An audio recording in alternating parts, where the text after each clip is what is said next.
ఇదిగో కలలు గనవాడు వచ్చుచున్నాడు, రండు వీనిని చంపుదము. మొదటి పట్టణము ఆదికాండము 37వ అధ్యాయము 3వ వచనం నుంచి 4వ వచనం వరకు. ఆదికాండము 37వ అధ్యాయము 3వ వచనం నుంచి 4వ వచనం వరకు, మరియు 12వ వచనం నుంచి 13వ వచనం వరకు, మరియు 17వ వచనం నుంచి 28వ వచనం వరకు. ఆదికాండము 37వ అధ్యాయము 3వ వచనం నుంచి 4వ వచనం వరకు, మరియు 12వ వచనం నుంచి 13వ వచనం వరకు, మరియు 17వ వచనం నుంచి 28వ వచనం వరకు. ముదిమిని పుట్టిన బిడ్డడు కనుక ఇశ్రాయేలు యోసేపును ఇతర కుమారుల కంటే ఎక్కువగా ప్రేమించెను. అతనికి పొడవు చేతిలో నిలువుటంగిటిని కుట్టించెను. తమ కంటే ఎక్కువగా తండ్రి అనురాగమునకు పాత్రుడవుడచే యోసేపును అతని సోదరులు ద్వేషించసాగిరి, అతనితో ప్రియముగా మాట్లాడరైరి.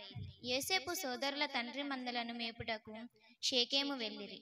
ఇశ్రాయేలీయులు యోసేపుతో, నీ సోదరులు షేకెము మందలను మేపుటకు వెళ్ళిరి కదా, రమ్ము, నిన్ను కూడా వారి దగ్గరకు పంపెదను అనెను. యోసేపు, నేను సిద్ధముగా ఉన్నాను అనెను. యోసేపు సోదరుల పుట్టిన బాటను పోయి వారిని దోతానులో చూచెను. వారు అతనిని దూరాన ఉండగానే చూచిరి. అతడు దగ్గరకు రాకమునిపే అతని చంపవలెనని కుట్ర పన్నిరి. వారు, ఇదిగో కలలు కనవాడు వచ్చుచున్నాడు, రండు వీనిని చంపిలో గోతిలో పారవేసి అడవి మృగము మింగివేసినదని చెప్పుదము. వీని కలలు ఏమగునో చూతుము అని తమలో తాము అనుకొనిరి. ఇది విని రుబేను యోసేపును కాపాడగోరి, అతనిని చంపవలదనేను, మనకు ఈ రక్తపాతమేలా? యోసేపును ఈ అడవి అందలి గోతులో త్రోయుడు, అతనికి ప్రాణహాని చేయకుడు వాని అతనితో చెప్పెను. ఈ నెపమును యోసేపును రక్షించవ తండ్రికి అప్పగించవచ్చునని రుబేను తలంచెను. యోసేపు సోదరుల దగ్గరకు వచ్చెను. వారు అతడు ధరించిన పొడవు చేతుల నిలువిటంగిటిని తీసివేసిరి. అతనిని గోతిలో పడవేసిరి. అది వట్టిగోయి, దానిలో నీళ్లు లేవు. అంతటా వారు తినుటకు కూర్చుండిరి. అంతలో గిలాదు నుండి ఐగుప్తు దేశము పోవు ఇష్మాయేలీయులు బిడారు వారి కంటపడెను. ఇష్మాయేలీయులు వంటిపై గుగ్గిలమును బోలమును లేపన ద్రవ్యములను తీసుకొని పోవుచుండిరి. అప్పుడు యూదా తన సోదరులతో, యోసేపును చంపి అతనిని చావు కప్పిపుచ్చిన మనకు మేలేమి కలుగును? రండు అతనిని ఇష్మాయేలీయులకు అమ్మివేద్దాము, మనకు అతనిని హాని చేయకూడదు. అతడు మన నెత్తురు కండలను పంచుకొని పుట్టిన తమ్ముడు కదా అని చెప్పాను. దానిలో వారు అంగీకరించి ఈ లోపల మిద్యాను వర్తకులు యోసేపు ఉన్న గోతి మీదగా వెళ్ళుచుండిరి. వారు అతనిని పైకి లాగిరి. అతనిని 20 వెండి నాణెములకు ఇష్మాయేలీయులకు అమ్మిరి. ఇష్మాయేలీయులు యోసేపును ఐగుప్తు దేశమును కొనిపోయిరి. ఇది ప్రభుని వాక్కు. ప్రభు మీతో ఉండునుగాక.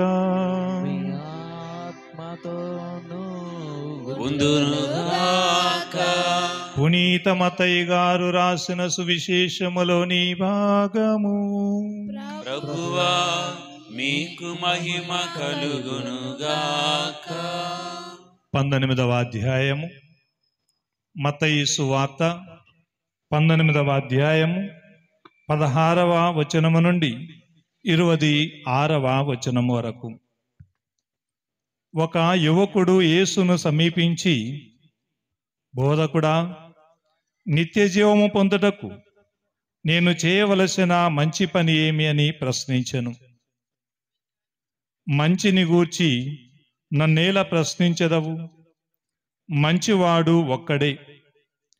నిత్య జీవము పొందగోరినచో దైవ ఆజ్ఞలను ఆచరింపుమని యేసు సమాధానమిచ్చెను. ఆ దైవాజ్ఞలు ఏవి అని అతడు తిరిగి ప్రశ్నించెను. అందుకు యేసు, నరహత్య చేయకుము, వ్యభిచరింపకుము, దొంగలింపకుము, అబద్ధ సాక్ష్యములు పలుకకుము, నీ తల్లిదండ్రులను గౌరవింపుము, నిన్ను నీవు ప్రేమించుకొనున్నట్లే నీ పొరుగు వానిని నీవు ప్రేమింపుము అనెను. అంతటా అతడు యేసుతో, ఇవి అన్నీ ఆచరించుచున్నాను, ఇంకనూ నాకు లోటేమి అని అడిగెను. నీవు పరిపూర్ణుడవు కాగోరినచో వెళ్ళి నీ ఆస్తి నమ్మి బేదలకు దానము చేయుము, అప్పుడు పరలోకమందు నీకు ధనము కలుగును. పిమ్మట నీవు వచ్చి నన్ను అనుసరింపమని ఆయన సమాధానమిచ్చెను. ఆ యువకుడు అధిక ధన సంపద గలవాడొకటొచ్చి ఆ మాట విని బాధతో వెళ్ళిపోయెను. అంతట యేసు తన శిష్యులతో, ధనవంతుడు పరలోక రాజ్యమున ప్రవేశించుట కష్టం, ధనవంతుడు దేవుని రాజ్యమున ప్రవేశించుట కంటే ఒంటె సూది బెజ్జములో దూరిపోవుట సులభతరం అని మరలా మీతో రూఢిగా చెప్పుచున్నాను అనెను. శిష్యులు ఆ మాటలు విని మిక్కిలి ఆశ్చర్యపడి, అట్లయినా ఎవడు రక్షణమును పొందగలడు అనిరి. అందుకు యేసు వారిని ఆదరముతో చూచి వారితో, మానవులకిది అసాధ్యము, కానీ దేవునికి సమస్తము సాధ్యమే అని పలికెను. ఇది క్రీస్తు సువిశేషము. క్రీస్తువా నీకు స్తుతి కలుగును గాక. అలాగనే నిలబడండి. ప్రియమైన సహోదరి సహోదరులారా, ఎవరైతే బలహీనంగా ఉంటారో వారు బలము పొందుకోవటానికి శారీరకంగా అయితే ఆహారాన్ని స్వీకరిస్తాం, మానసికంగా అయితే మానసికంగా బలం ఏ విధంగా మనం పొందుకోగలుగుతామో ఆ విధంగా ప్రయత్నం చేస్తాం. ఆత్మీయంగా కూడా ఎవరు బలహీనంగా ఉంటారో అలాంటి వారు దేవుని యొక్క ఆత్మతోటి నింపబడ్డప్పుడు, దైవ జ్ఞానముతోటి నింపబడ్డప్పుడు ఆత్మీయంగా బలంగా ఉండగలుగుతారు. దేవునికి ఇష్టమైనటువంటి యోగ్యమైనటువంటి బిడ్డలుగా ఉండగలుగుతారు. బలహీనమైనటువంటి సమయంలో, ఆదరువే కరువైనప్పుడు ఆ సమయంలో అపోస్తలులు తల్లి మరియతో కూడి ప్రార్థన చేశారు. దేవుడు తన ఆత్మను వారి మీదకి పంపినప్పుడు ఆ యొక్క బెస్తవారు, చేపలను పట్టేటటువంటి వారు, మరి ఆ యొక్క మహానగరం యెరూషలేము నడిబొడ్డున నిలబడి ప్రభు యొక్క సువార్తను, ఆత్మను పొందుకున్న తర్వాత, ఆత్మ వరములను, అనుగ్రహములను పొందుకున్న తర్వాత, జ్ఞానముతో నింపబడిన తర్వాత ప్రభు సువార్తను బోధించారు. అనేక మంది మరి రక్షణ్యాన్ని పొందుకోగలిగారు. అందుకని ఆత్మీయంగా మనలందరినీ కూడా బలపరచమని, తన దివ్యమైన అనుగ్రహాలతోటి మనలందరినీ కూడా నింపమని ఆ తండ్రి అయిన సర్వేశ్వరుని ప్రార్థించుకుందాం.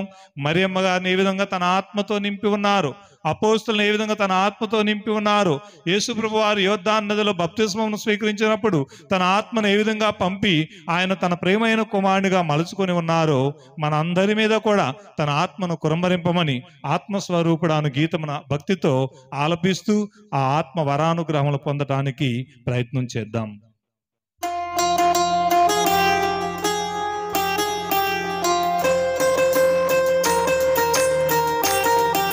బైబిల్ కింద పెట్టండి, క్లాస్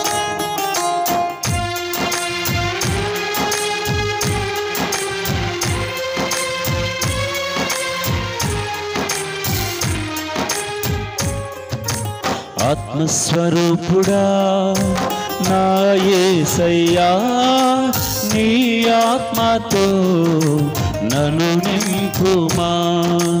ఆత్మస్వరూపుడా నా యేసయ్యా, నీ ఆత్మతో నన్ను నింపుమా. నీ ఆత్మశక్తిని నా కొసగుమా, నీ ఆత్మశక్తిని నా కొసగుమా. పరిశుద్ధాత్మ దేవుడా నీ శక్తితో నింపుమా. పరిశుద్ధాత్మ దేవుడా నీ అగ్నిని పంపుమా. పరిశుద్ధాత్మ దేవుడా నీ శక్తితో నింపుమా. పరిశుద్ధాత్మ దేవుడా నీ అగ్నిని పంపుమా. పరిశుద్ధాత్మ దేవుడా నా పెదవులు కాల్చుమా. పరిశుద్ధాత్మ దేవుడా నా పెదవులు కాల్చుమా. పరిశుద్ధాత్మ దేవుడా పరిశుద్ధత నీయుమా. పరిశుద్ధాత్మ దేవుడా పరిశుద్ధత నీయుమా. ఆత్మస్వరూపుడా నా యేసయ్యా, నీ ఆత్మతో నన్ను నింపుమా.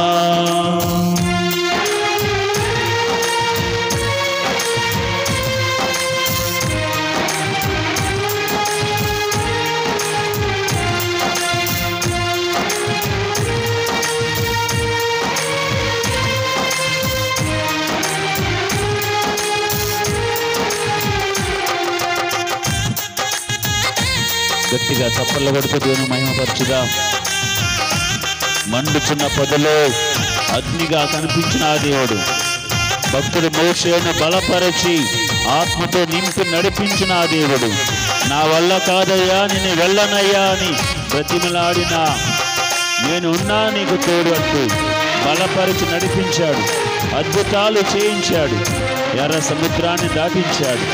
అటువంటి దేవుని ఘనముగా పొగడచ్చు.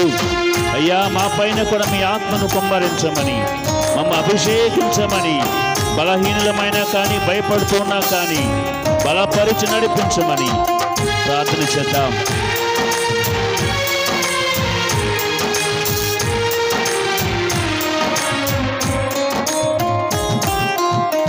మండుచున్న పొదలు అగ్నివై భక్తుడు మోషేతో మాట్లాడిన దేవా,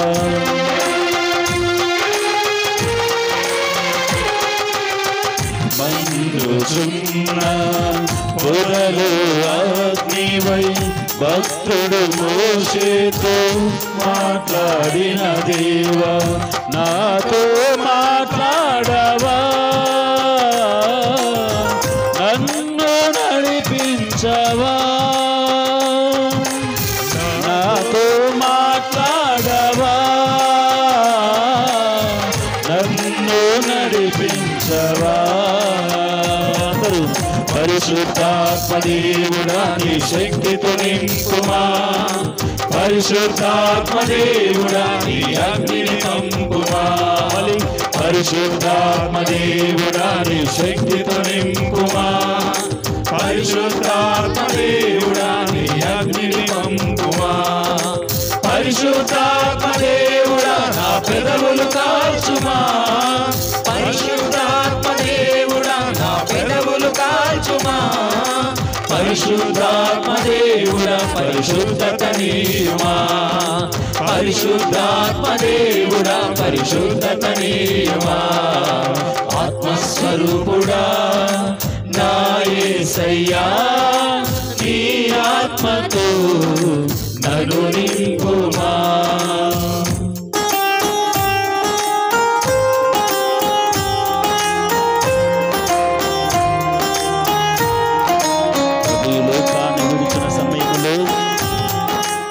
అపోస్తలులకు అభయం ఇచ్చి ఉన్నారు. మీరు భయపడకండి, నేను వెళ్ళిన తరువాత మిమ్ము బలపరిచేవాడు, నడిపించేవాడు, వాక్యాన్ని వివరించి ఎప్పుడు ఎలా మాట్లాడాలో ఎలా బోధించాలో నేర్పే ఆత్మ శక్తిని మీ పైన కుమ్మరిస్తానని, ఆత్మ దేవుని మీకు పంపిస్తానని అభయం ఇచ్చి ఉన్నారు. ఆ భయముతోనే ఆత్మను పొందుకొని నలుదశలా వెళ్ళిపోయి దేవుని వాక్యాన్ని బాహాటముగా ప్రకటించగలిగారు ఆనాటి అపోస్తులు. ప్రార్థన చేద్దాం. అయ్యా అపోస్తుల పైకి దిగి వచ్చిన ఆత్మ మా అందరి పైన కూడా దిగి రావాలని, మమ్మందరూ కూడా బలపరచాలని, అంతిమ దినాన మాత్రమే కాదయ్యా ఈ దినాలలో కూడా మేమందరం కూడా ఆత్మాభిషేకాన్ని పొందాలని, ఆత్మతో నింపి నడిపించమని వేడుకుందాం.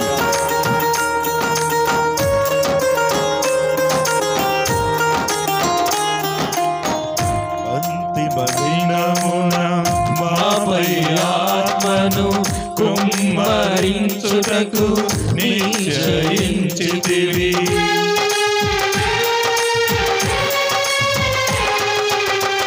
అంతిమ దినమున మాపై ఆత్మను కుమ్మరించుటకు నిశ్చయించితివి, మాపై దిగిరావయ్యా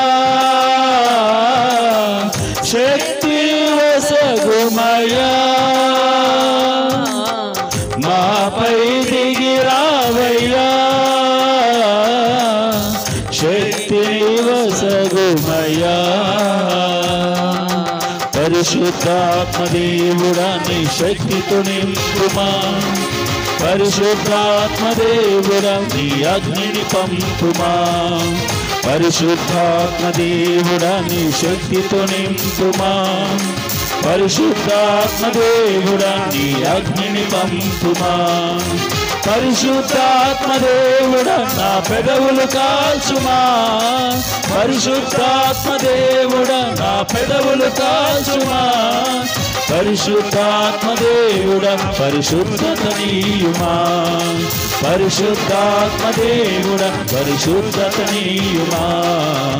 ఆత్మస్వరూపుడా నా యేసయ్యా, నీ ఆత్మతో నన్ను నింపుమా. ఆత్మస్వరూపుడా నా యేసయ్యా, నీ ఆత్మతో నన్ను నింపుమా. నీ ఆత్మ శక్తిని నాకు సగుమా. నీ ఆత్మ శక్తిని నాకు సగుమా. పరిశుద్ధాత్మ దేవుడా నీ శక్తితో నింపుమా. పరిశుద్ధాత్మ దేవుడా గట్టిగా చప్పలు కొడుతూ అలసిపోవలదు, సోలిపోవలదు. పౌలు శిలాసుల వలె గట్టిగా చప్పలు కొడుతూ నీ శక్తి మేర, నీ బలం మేర దేవుని ఆరాధించు. ఈ సమయం తిరిగి రాదు. ఆత్మదేవుని అడిగినా దేవుడు నీ పైన దిగి వస్తాడు. ప్రతి ఒక్కరిని పవిత్రపరచమని, ఆరాధించే భాగ్యం దయచేయమని తను మనస్సు కూడా ప్రభువుకు సమర్పించి, ప్రభువా శక్తిని పంపించయ్యా, ఆత్మను కుమ్మరించయ్యా, మమ్మందరిని అభిషేకించయ్యా. ఈ స్థలాన్ని ప్రభువా వ్యాధిన పరుచుకుని అభిషేకించైన ప్రార్థించుద్దాం. పరిశుద్ధాత్మ దేవుడా పరిశుద్ధత నీయుమా. పరిశుద్ధాత్మ దేవుడా పరిశుద్ధత నీయుమా. పరిశుద్ధాత్మ దేవుడా పరిశుద్ధత నీయుమా. పరిశుద్ధాత్మ దేవుడా పరిశుద్ధత నీయుమా. పరిశుద్ధాత్మ దేవుడా పరిశుద్ధత నీయుమా. పరిశుద్ధాత్మ దేవుడా పరిశుద్ధత నీయుమా. వందనం. యేసువా స్తోత్రం. పవిత్రాత్మదేవ వందనం. పవిత్రాత్మదేవ స్తోత్రం. పవిత్రాత్మదేవ స్తోత్రం. త్రియేక దేవా వందనం. త్రియేక దేవ స్తోత్రం. త్రియేక దేవా స్తోత్రం. త్రియేక దేవ స్తోత్రం. హల్లెలూయా, హల్లెలూయా, హల్లెలూయా, హల్లెలూయా, హల్లెలూయా, హల్లెలూయా, హల్లెలూయా, హల్లెలూయా, హల్లెలూయా, హల్లెలూయా. దయచేసి కూర్చోండి.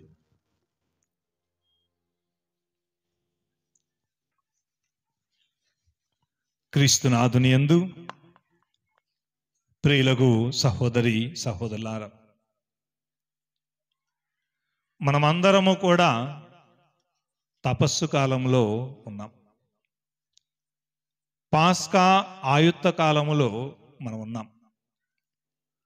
పాస్కా మహోత్సవాన్ని జరుపుకునేదానికి, ప్రభు పునరుత్థాన మహోత్సవాన్ని జరుపుకునేదానికి, ఆ పునరుత్థానపు వెలుగులు మనలో, మన కుటుంబాలలో, మన సమాజంలో నింపుకోవడానికి మనం అందరం కూడా సిద్ధపడుతూ ఉన్నాం.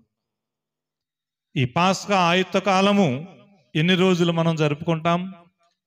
ఎన్ని రోజులు ఇది? ఆదివారాలను మినహాయిస్తే ఇది 40 రోజులు. ప్రియా సహోదరి సహోదరులారా, మన పరిశుద్ధ గ్రంథంలో కొన్ని సంఖ్యలకు ప్రత్యేకత ఉన్నది. పరిశుద్ధ గ్రంథంలో 7 అని, 12 అని, 40 అని, 72 అని, 153, 666, 1,44,000, ఇంకా ఈ విధంగా అనేక సంఖ్యలు ప్రాముఖ్యతను సంతరించుకున్నాయి పరిశుద్ధ గ్రంథంలో. 40 రోజుల కాలం మనమందరము కూడా ఈ యొక్క తపస్సు కాలాన్ని జరుపుకుంటూ ఉన్నాం. 40కు ఒక ప్రత్యేకమైనటువంటి మరి ప్రాముఖ్యత ఉన్నది. పరిశుద్ధ గ్రంథంలో మనం పరిశీలిస్తే దేవుడు నోవాతో ఒక పెద్ద ఓడను నిర్మించమని చెప్పినప్పుడు 40 పగళ్ళు 40 రాత్రులు భూమి మీద ఎడతెరిపి లేకుండా వర్షము కురిసినట్లుగా ఆదికాండం 7వ అధ్యాయము 4వ వచనంలోను మరియు 17వ వచనంలో మనం చదువుకుంటాం. ఎన్ని రోజులట? ఎన్ని రోజులు? 40 రోజుల కాలం పాటు. చూడండి, 7 రోజుల తరువాత భూమి మీద 40 పగళ్ళు 40 రాత్రులు ఎడతెగని వాన కురిపింతును. నేను భూమి మీద సృజించిన ప్రాణుల జాడ కానరాకుండా చేయుదును అని దేవుడు నోవాతోటి పలికాడు. తాను సృజించినటువంటి ప్రాణులను వాటన్నిటినీ కూడా ఆయన జాడ కానరాకుండా చేయబోతున్నానని పలుకుతున్న దానికి కాను ఆయన 40 రోజుల కాలం రేయింబవళ్ళు కూడా వర్షాన్ని కురిపించడం మనందరం కూడా విన్నాం. ఎందుకు దేవుడు ఆ విధంగా ప్రాణులను భూమి మీద జాడ కానరాకుండా చేస్తూ ఉన్నారు? 6వ అధ్యాయం చూడండి, 5-6 వచనాలు ఆది కాండంలోనే. భూమిపై గల మానవులు ఏమైపోయారు? పరమ దుష్టులైపోయిరి. వారెల్లప్పుడూ చెడ్డ పనులు చేయవలెననియే తలంచుచూ ఉండిరి. అది చూసినటువంటి దేవుడు భూమి మీద మానవులను సృజించినందులకు సంతాపమునందెను, హృదయములో నొచ్చుకొనెను. చూడండి, భూమి మీద మానవులు పరమ దుష్టులైపోయారు కాబట్టి, ఆయన యొక్క ప్రేమను మరిచిపోయారు కాబట్టి, ఆయన ఆజ్ఞలను ధిక్కరిస్తూ ఉన్నారు కాబట్టి, తమ యొక్క ఇష్టమైనటువంటి రీతిలో జీవిస్తూ ఉన్నారు కనుక ఆ దుష్టులైనటువంటి వారందరినీ కూడా నాశనం చేయాలని ఎంచి 40 రోజుల కాలం పాటు దేవుడు ఎడతెరిపి లేకుండా వానలు కురించినట్లుగా ఈ యొక్క సృష్టి గ్రంథంలో మనం చదువుకుంటున్నాం. అయితే నోవా మాత్రమే రక్షింపబడుతూ ఉన్నాడు. నోవా యొక్క కుటుంబము మొత్తం 8 మందిగా వారు రక్షింపబడుతున్నారు. నోవా ఎందుకు రక్షింపబడుతున్నాడు? 9వ వచనం చదవమ్మా. నోవా రక్షింపబడుతున్నాడు కారణం ఆయన నీతిమంతుడు, ఆయన కాలం వారిలో ఉత్తముడు, దేవునికి సహచరుడై జీవిస్తూ ఉన్నటువంటి వాడు. చూడండి, నోవా ఉత్తముడు, ఆయన కాలం వారిలో ఉత్తమమైనటువంటి వాడు, పాపము లేకుండా దేవునికి ఇష్టమైనటువంటి వ్యక్తిగా ఆయన జీవిస్తున్నాడు. కాబట్టి ఆయన ఒక్కడు మాత్రమే ఈ యొక్క జల ప్రళయం నుండి రక్షింపబడ్డాడు. ప్రియ సహోదరి సహోదరులారా, 40 రోజుల కాలం పాటు ఎడతెరిపి లేకుండా వర్షం పడింది. తర్వాత చూస్తే సీనాయి పర్వతం మీద దేవుని నుండి ఇశ్రాయేళ్ల మహానాయకుడైనటువంటి మోషే 10 ఆజ్ఞలు పొందినప్పుడు కూడా ఆయన కూడా 40 రోజుల కాలం పాటు ఉపవాసం ఉన్నట్లుగా మనం చదువుకుంటున్నాం. నిర్గమకాండము 34వ అధ్యాయము 28వ వచనం. నిర్గమకాండము 34వ అధ్యాయము 28వ వచనం చూడండి. సీనాయి పర్వతం మీద మోషే ప్రభువుతో 40 పగళ్ళు 40 రాత్రులు గడిపెను. ఆ రోజులలో ఆయన అన్నపానీయములనేవి ముట్టుకొనలేదు. అతడు పలక మీద నిబంధన వాక్యములు అనగా 10 ఆజ్ఞలను రాసెను. మరొక చోట కూడా చదువుకుంటాం. నిర్గమకాండము 24వ అధ్యాయము 18వ వచనంలో కూడా ఇదే విషయాన్ని చదువుకుంటాం. మోషే సరాసరి మేఘమున ప్రవేశించను, అనగా దేవుని యొక్క సాన్నిధ్యమునకు ఆయన ప్రవేశించెను. అతడు కొండనెక్కి 40 పగళ్ళు 40 రాత్రులు అచ్చట ఉండెను అని ఈ నిర్గమకాండము 24వ అధ్యాయము 18వ వచనంలో కూడా చూస్తూ ఉన్నాం. ప్రభునందు ప్రియ సహోదరి సహోదరులారా, 40 అనేటటువంటి సంఖ్య చాలా చాలా ప్రాముఖ్యతను సంతరించుకున్నట్లుగా పరిశుద్ధ గ్రంథంలో దీన్ని బట్టి అర్థమవుతుంది. మత్తయి సువార్త మనం పరిశీలించినట్లయితే మత్తయి సువార్త 4వ అధ్యాయము 2వ వచనంలో కూడా యేసుప్రభు వారు మరి బప్తిస్మమును పొందిన తర్వాత ఎడారికి వెళ్ళి అక్కడ కూడా 40 రోజుల కాలం పాటు ఆయన ఉపవాసం ఉన్నట్లుగా చదువుకుంటున్నాం. చూడండి, మత్తయి సువార్త 4వ అధ్యాయం 2వ వచనం. 40 రేయింబవళ్ళు ఉపవాసముతో గడిపిన పిదప యేసు ప్రభు వారు ఆకలి కొని ఉన్నట్లుగా ఇక్కడ రాయబడి ఉన్నది. క్రీస్తునాథునిందు ప్రియ సహోదరి సహోదరులారా, మోషే దేవునితో 40 రోజుల కాలం పాటు సీనాయి పర్వతం మీద మాట్లాడాడు. అలానే దేవుడు మోషేతో కూడా మాట్లాడినప్పుడు ఆ మాటలని మోషే దేవుని నుండి ఏదైతే స్వీకరించాడో, దేవుని నుండి ఏదైతే విన్నాడో, ఆ వినినటువంటి వాక్యాలను ఆయన దేవుని యొక్క ఆజ్ఞలుగా 2 పలకల మీద 10 ఆజ్ఞలుగా ఆయన రాశాడు. అనగా 40 రోజుల కాలము పాటు మోషే ఉపవాసం ఉండి ఏం చేశాడు అంటే దేవుని సాన్నిధ్యమున ఉన్నాడు. ఏమి చేశాడు అంటే దేవునితో మాట్లాడాడు. ఏమి చేశాడు అంటే ఆయన దివ్యమైనటువంటి ముఖాన్ని ఆయన కాంచాడు. అనగా దైవ జ్ఞానముతోటి నింపబడ్డాడు, దేవుని యొక్క మాటలతోటి నింపబడ్డాడు. దేవుని యొక్క ఆజ్ఞలను అర్థం చేసుకొని ఆయన 2 పలకల మీద 10 ఆజ్ఞలను రాయటం జరిగింది. యేసుప్రభు వారు కూడా 40 రోజులు ఎడారికి కొనుపోబడినప్పుడు ఉపవాసం ఉండి రేయింబవళ్ళు ఆయన ప్రార్థనలో గడిపినట్లుగా, అనగా రేయింబవళ్ళు ఆయన దేవునితో మాట్లాడినట్లుగా ఇక్కడ మనం చదువుకుంటూ ఉన్నాం. ప్రార్థన అంటే ఏమిటి? ప్రార్థన అంటే ఏమిటి? భక్తి కలిగి దేవునితో మాట్లాడటమే ప్రార్థన. అమ్మా నాన్నలతోటి ఏ విధంగా మనం మాట్లాడతాము, మన తోడబుట్టినటువంటి వాళ్ళతోటి ఏ విధంగా మనం మాట్లాడతాము, మన స్నేహితులతోటి ఏ విధంగా మనం మాట్లాడతాం, ముఖాముఖిగా మనం ఏ విధంగా మాట్లాడుకుంటామో, ప్రార్థన అంటే కూడా అదే దేవునితో భక్తితో మాట్లాడటమే ప్రార్థన. ప్రియ సహోదరి సహోదరుల, ఆ విధంగా మాట్లాడినప్పుడు ఏమవుతుంది? దైవ జ్ఞానముతోటి మనం నింపబడతాం. ఆ విధంగా మాట్లాడినప్పుడు దేవుని యొక్క శక్తితోటి మనం నింపబడతాం. అందుకని యేసు ప్రభు వారు శారీరకంగా బలహీనంగా ఉన్నప్పటికీ ఆయన ఉపవాసం ఉండి ఆకలి కొని ఉన్నాడని మనం విన్నామే. యేసు ప్రభు వారు ఆ యొక్క ప్రార్థన ముగించుకొని వచ్చిన తర్వాత సైతాను శోధించింది. నీవు దైవ కుమారుడివి కదా, ఈ రాళ్లను రొట్టెలుగా మలుచుకొని తినమన్నప్పుడు మనిషి కేవలం 4వ అధ్యాయం 4వ వచనంలో చూస్తాం, కేవలం మానవుడు రొట్టెతో మాత్రమే కాక దేవుని నోట నుండి వచ్చే ప్రతి మాట వలన కూడా ఆయన జీవిస్తాడని ప్రభు ఆనాడు ఆ శోధన జయించగలిగాడంటే కారణం ఈ 40 రోజుల కాలం పాటు ఆయన దేవునితో మాట్లాడి దైవ జ్ఞానంతో నింపబడి దేవుని యొక్క శక్తిని పొందుకున్నాడు. కనుకనే శోధనలన్నిటిని కూడా ఆయన జయించగలిగాడు.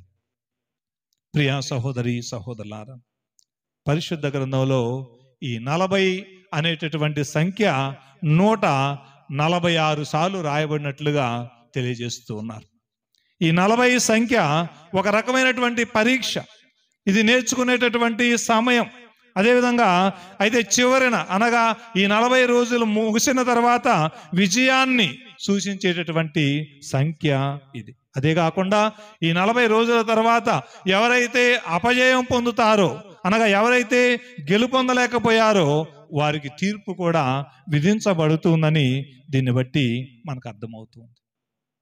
అలానే ఐగుప్తు దేశము నుండి అబ్రహాము, ఈసాకు, యాకోబు వాగ్దానం చేసిన కానాను దేశానికి ఇశ్రాయేలు ప్రజలు నడవటానికి ఎన్ని సంవత్సరాలు పట్టింది? ఎన్నేండ్లు? 40 సంవత్సరాలు పట్టింది. అయితే ఎందుకు 40 సంవత్సరాలు వాళ్ళు ఎడారిలో నడిచారో సంఖ్యాకాండము 14వ అధ్యాయం 34వ వచనంలో చదువుకుంటాం. సంఖ్యాకాండము 14వ అధ్యాయం 34వ వచనం. మీరు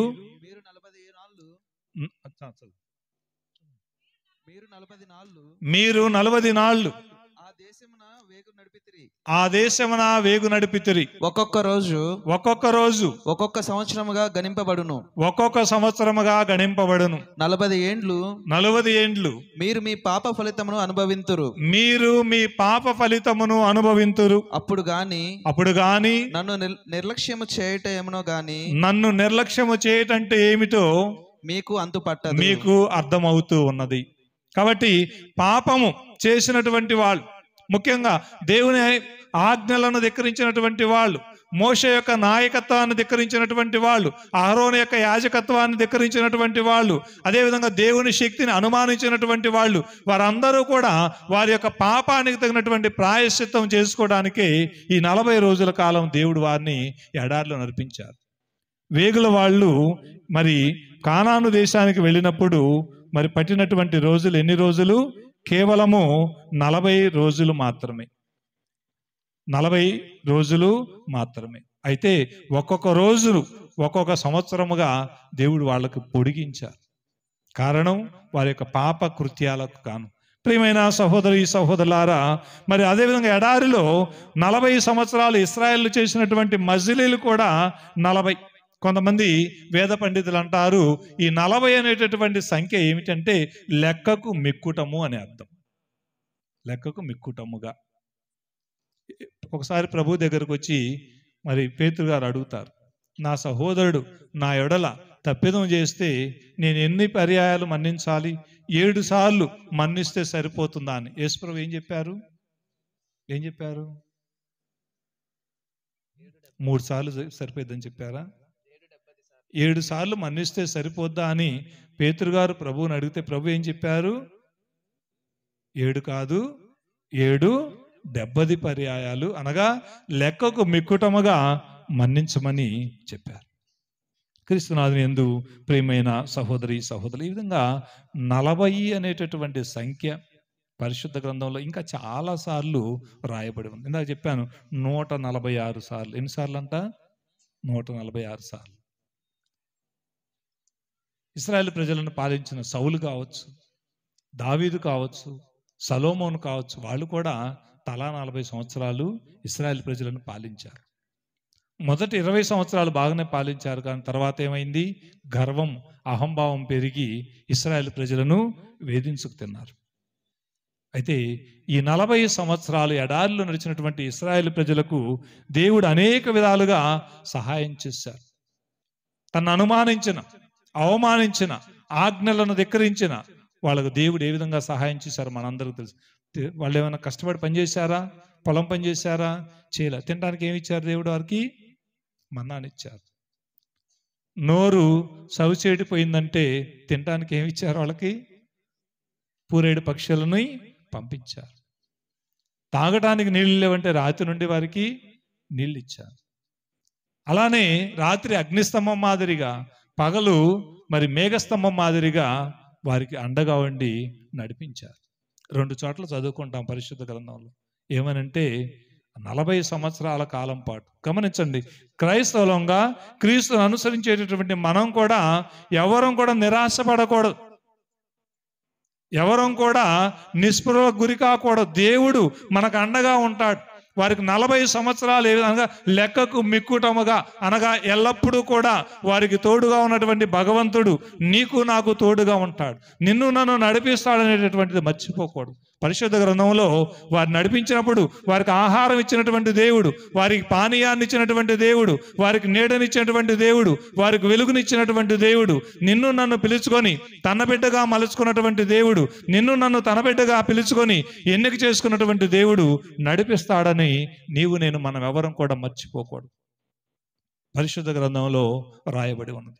ఈ 40 ఏళ్ల కాలం పాటు వారి ఒంటి మీద బట్ట చినిగిపోలేదట, కాళ్లకు చెప్పులు అరిగిపోలేదు.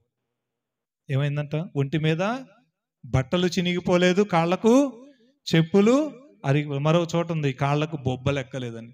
అనగా ప్రియ సహోదరి దేవుని యొక్క సంరక్షణ అంటే అలా ఉంటుంది. దేవుని యొక్క తోడ్పాటు అంటే అలా ఉంటుంది. దేవుణ్ణి ఆశ్రయ దుర్గంగా చేసుకున్నప్పుడు, దేవుని రక్షణ దుర్గంగా మనం చేసుకున్నప్పుడు, దేవుణ్ణి మాత్రమే మనం నమ్ముకొని జీవించినప్పుడు, ఆయన యందు మాత్రమే మన ప్రగాఢ విశ్వాసాన్ని ప్రకటించినప్పుడు ఆయన తన బిడ్డలను కాపాడతాడు, ముందుకు నడిపిస్తాడు, అవసరాలు తీరుస్తాడు. అదేవిధంగా అన్నిటినీ కూడా అధిగమించేటటువంటి శక్తిని మనందరిలో కూడా ఆయన నింపుతారు. అందుకని దేవుని మరి విశ్వాసంతో పట్టుకోవడానికి ఈ 40 రోజులు మనందరికీ కూడా వసుకోబడింది. అటువంటి కాలమే మనం ఈ తపస్సు కాలంగా పరిగణించి ఈ యొక్క పాస్కా ఆయుత్త కాలంలో మనం అందరం కూడా మరి ఉన్నాం.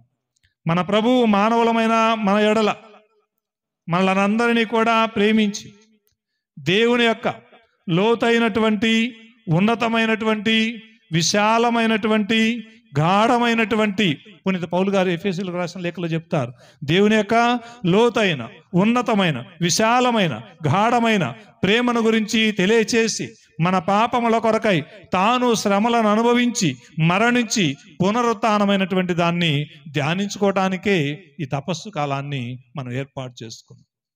ఎప్పుడైతే దేవుని యొక్క ప్రేమను గురించి ధ్యానం చేస్తామో, ఎప్పుడైతే ఆ ప్రేమను పొందుకోవడానికి ఆటంకంగా ఉన్న మన పాపాలను ఒప్పుకుంటామో, ఎప్పుడైతే ఆ పాపమును మన నుండి తీసివేసుకుంటామో, అప్పుడు దేవుని యొక్క వెలుగు మనలో నింపబడుతుంది. ప్రియ సహోదరి సహోదరుల, అందుకని ఇందులో దేవుని యొక్క ప్రేమ దాగి ఉన్నదని గుర్తు చేసుకోవాలి.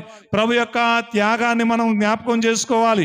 మన పాపములు బలహీనతల గురించి మనము తెలుసుకొని అవన్నీ కూడా తీసివేసుకొని ప్రభు యొక్క పునరుత్థానపు వెలుగులను పొందుకోవటానికి మనం అందరం కూడా ప్రయాసపడాలి.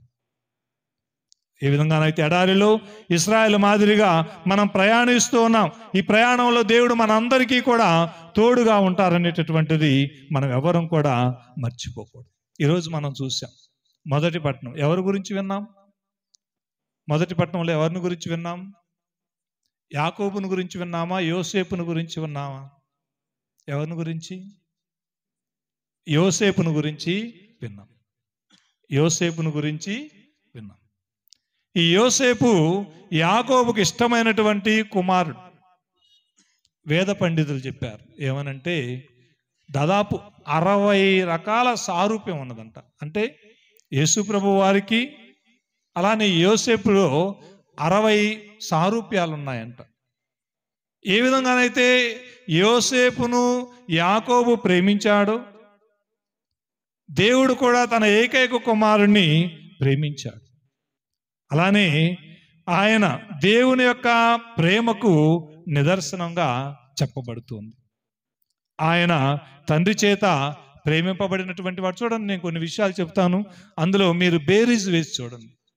యోసేపు గారికి అలానే యేసు ప్రభు వారికి ఆయన తన సహోదరులే ఆయన అవహేళన చేశారు. ప్రభు వారిని కూడా అవమానించారు. అధికారుల ముందర నిలబెట్టారు. ఆయనను పరాయి వారికి వెండి నాణాలకు అమ్మివేశారు. యేసు ప్రభు వారిని ఎన్ని వెండి నాణాలకు అమ్మివేశారు? ఎన్ని? 3:30?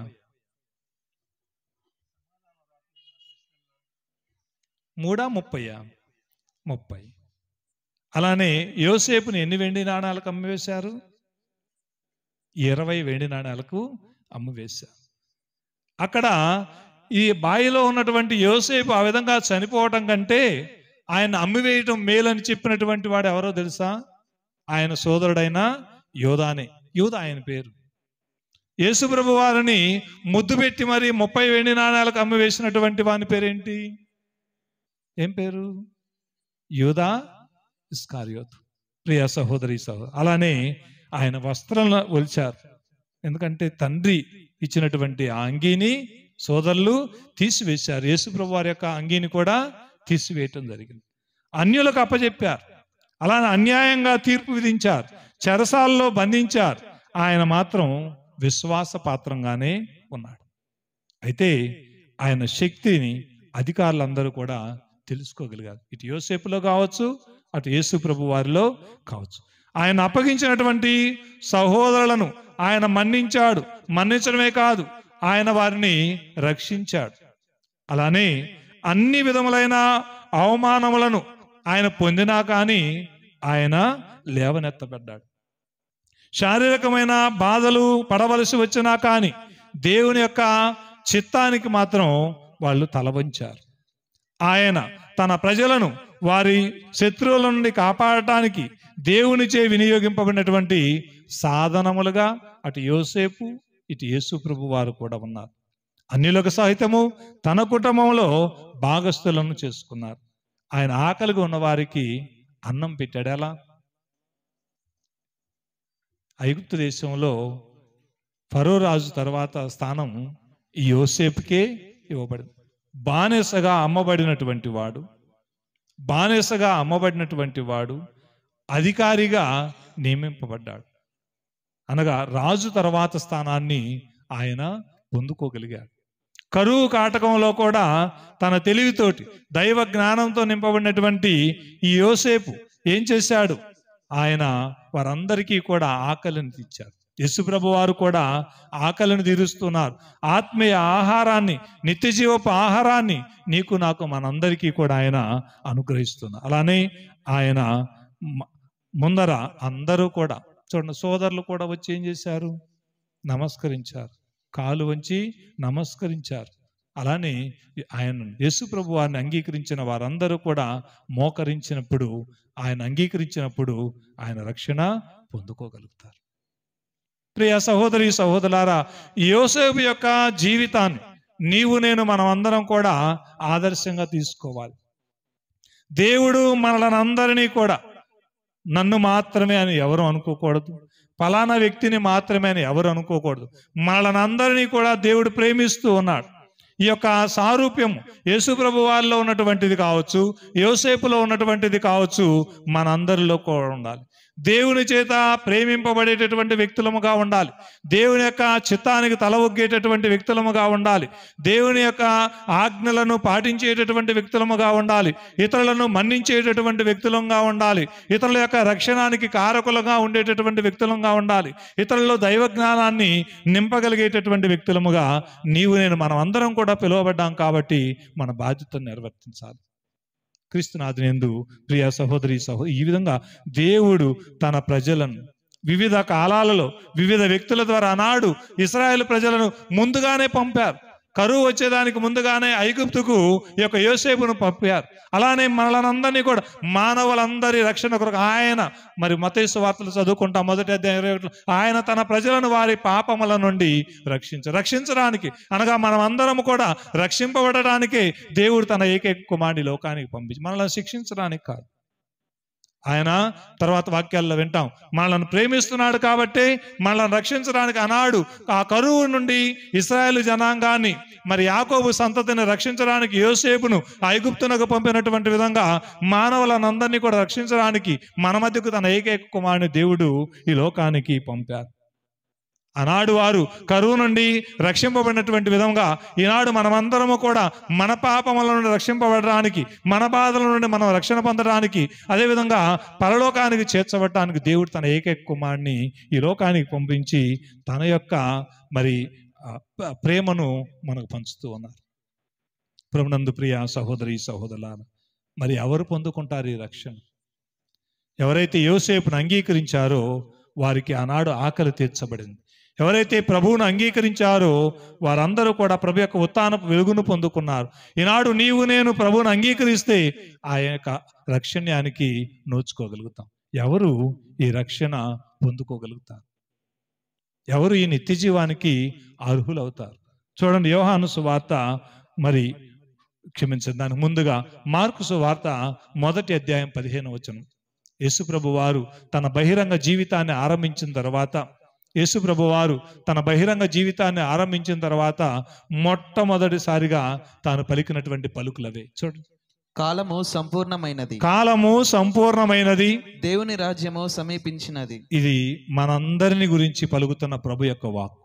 ప్రభు ఆనాడు ఏ విధంగానైతే పాలస్తీనాలో ఆ ప్రజలతో పలికారో ఈనాడు నీతోటి నాతోటి ప్రభువే నిలబడి పలుకుతున్నటువంటి పలుకిది. ఏమంటున్నారు? కాలము సంపూర్ణమైనది, దేవుని రాజ్యము సమీపించినది. దేవుని యొక్క రాజ్యము మీ సమీపమునకే వచ్చి ఉన్నది.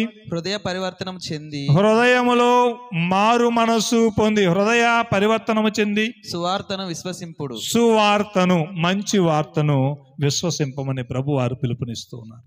కాలము సంపూర్ణమైనది. దేవుని యొక్క శాంతి సమాధానములతో కూడినటువంటి రాజ్యము మీ సమీపమునకే వచ్చి ఉన్నది. కాబట్టి హృదయ పరివర్తనము చెంది సువార్తను అనగా ఏమిటి సువార్త? ఏమిటి మంచి వార్త? దేవుడు మానవులనందరినీ కూడా ప్రేమిస్తూ ఉన్నాడు. దేవుడు మానవులనందరినీ కూడా మన్నించడానికి సిద్ధముగా ఉన్నాడు. దేవుడు మానవులందరికీ కూడా నిత్య జీవాన్ని ఇవ్వడానికి సిద్ధముగా ఉన్నాడని సువార్తను మంచి వార్తను విశ్వసింపమని ప్రభువారు ప్రకటిస్తున్నారు. ప్రియ సహోదరి, అలా విశ్వసించినటువంటి వారికి ప్రభు నిత్య జీవాన్ని వాగ్దానం చేస్తున్నారు. చూద్దాం, యోహాను సువార్త 3వ అధ్యాయము 16వ వచనంలో ప్రభు ఏమంటున్నారు? యోహాను సువార్త 3వ అధ్యాయం 16వ వచనంలో దీన్ని బంగారు వాక్యం అంటారు. ఏమంటారు దీన్ని? దేవుడు లోకమును ఎంతో ప్రేమించి, దేవుడు లోకమును ఎంతగానో ప్రేమించి తన ఏకైక కుమారుని ప్రసాదించెను. ఆయనను విశ్వసించు ప్రతివాడు నాశనము చెందక నిత్య జీవం పొందుటకై అట్లు చేసెను. చూడండి ప్రియ సహోదరి సహోదరులారా, నిత్య జీవం రక్షణ పొందుకోవాలంటే ఏం చేయాలి? రక్షణ పొందుకోవాలంటే ఏం చేయాలి? ఏ చెరువులోనో, మడుగులోనో, మురుగుంటలోనో, నదిలోనో, సముద్రంలోనో 4 సార్లు మునిగి వస్తే రక్షణ ఉంటుందా? నువ్వు రక్షణ పొందుకున్నావా అని అడుగుతారు చాలామంది. నువ్వు రక్షణ పొందుకున్నావా అని అంటే బప్తిస్మమును స్వీకరించావా? బప్తిస్మమును స్వీకరించడంతోటి మనమైనా, బప్తిస్మం అన్న జ్ఞానస్నానం అన్న ఒకటే, బప్తిస్మమును లేక జ్ఞానస్నానాన్ని స్వీకరించడంతో రక్షణ పొందుకుంటావా?